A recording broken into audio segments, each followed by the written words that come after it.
Yes, student, from the last video that was about the nucleic acid, we have seen that the nucleic acids are the polymer of nucleotides.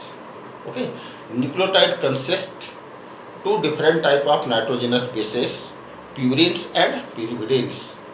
Getting these purines and pyrimidines again consist some more number of bases on the basis of the presence of different bases. It gives rise to two different term. First one is DNA, second one is RNA. DNA, D, that is deoxyribonucleic acid, that is the ribose sugar is having deoxy, that is one of the oxygen is less in second position, this is called deoxyribo, and the rest of the part is what? Nucleic acid. While in the RNA it is ribose nucleic acid, that is as it the number of oxygen present in ribose sugar called ribose nucleic acid.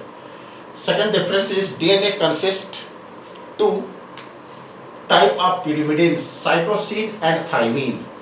So this makes the difference between DNA and RNA. The pyrimidine consists cytosine and thymine, but in RNA, besides of thymine, there is a uracil present in RNA. The rest of the three bases are same.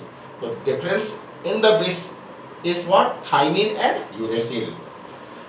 DNA, you have seen that it having the double helix structure in which adenine combined with thymine and guanine combined with cytosine, that is called ATGC concept in double helix, while in RNA it is a single stranded alpha helix structure.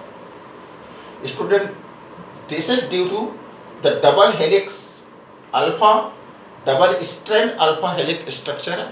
Each helix has its own characteristics and can duplicate itself. This phenomenon is known as replication, which we will see in the next point.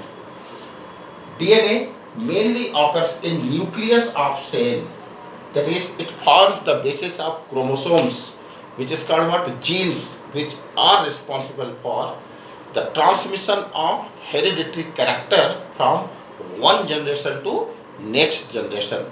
Therefore we are called it as a genes, GENES, transfer of hereditary character in next generation. The short form is called genes. Okay, while the RNA present in cytoplasm of cell and is responsible only for synthesis of protein. Are you getting? One very important thing which you have observed, DNA fingerprinting. That is what, if we have to identify a person, okay, whose body, whose face is completely destructed, then there is no way how to identify. So with the help of DNA, we can identify. How it is? The DNA of the person's relatives are matched with the unknown person.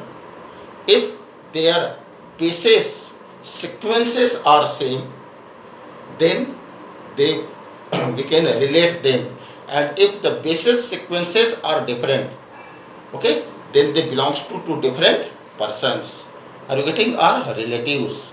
So actually what? The DNA fingerprint is one of the very unique property.